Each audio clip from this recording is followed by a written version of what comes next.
Oui, allô? Bonjour, chère mère, comment allez-vous? Bonjour, chef fils, je vais très bien, merci. Ok, Dieu merci. Oui. Donc, on va vous laisser la Donc, parole. merci. Mon éditeur a pour titre aujourd'hui Comme un cheveu sur la soupe. Autrefois, il suffisait de se proclamer cousin ou fille ou fils du président Félix Houphouët-Boigny pour en imposer autour de soi. Ainsi, ils étaient légion ceux qui se prévalaient des liens de sang avec le premier père de la nation. Les aides de camp, les marmitons, les cireurs de chaussures, les videurs de peau de nuit se disaient appartenir à la famille Houphouët.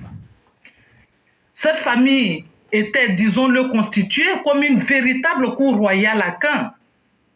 L'argent coulait à flot. Exemple, les artistes chanteurs, entre autres, recevaient en direct des dizaines de millions des mains du président Houphouët-Boigny pour je ne sais quel service rendu à la nation. Aïcha Koné, Feu François Louga étaient-ils plus méritants que nos mères veuves qui étaient seules à élever leurs orphelins sans moyens? Voilà le seul lien qui existait entre l'Ivoirien et la politique. C'était le rêve de rencontrer Houphouët pour devenir riche subitement.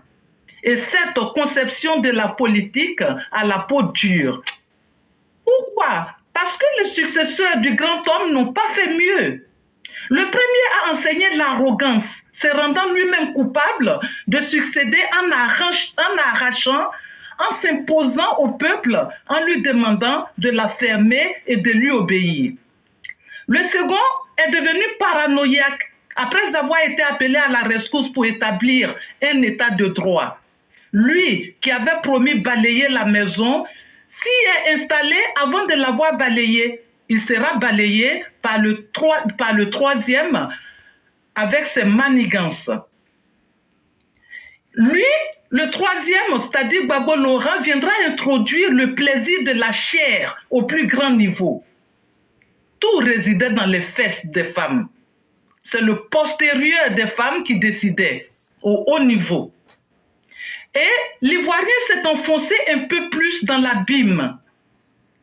Et cela vous étonne aujourd'hui que cet Ivoirien-là soit cet être coupable capable de se rendre coupable des plus grandes bassesses morales? Le président Ouattara semble attaquer, mais en réalité, à bien y réfléchir, c'est la manifestation des compatriotes qui n'ont reçu aucun repère, ni moral, ni politique. Ce n'est pas le président Ouattara qui est fautif, mais c'est la mise au banc des trois successeurs de Feu Félix Houphouët-Boigny qui ont fait émerger cette population perdue pour la nation. Elle ne veut que manger, à l'instar de Zasso. Il y a ceux qui viennent comme un cheveu sur la soupe, comme ça, un matin, pour vouloir prendre le pouvoir, comme Soro Guillaume et Nafissatou Bamba Lamine, et aujourd'hui Tidiane Thiam. Ils viennent, on va prendre le pouvoir, on a déjà pris. Alors, nous, on vous demande, on a pris ou on n'a pas pu prendre? Franchement, nous pouvons en rire.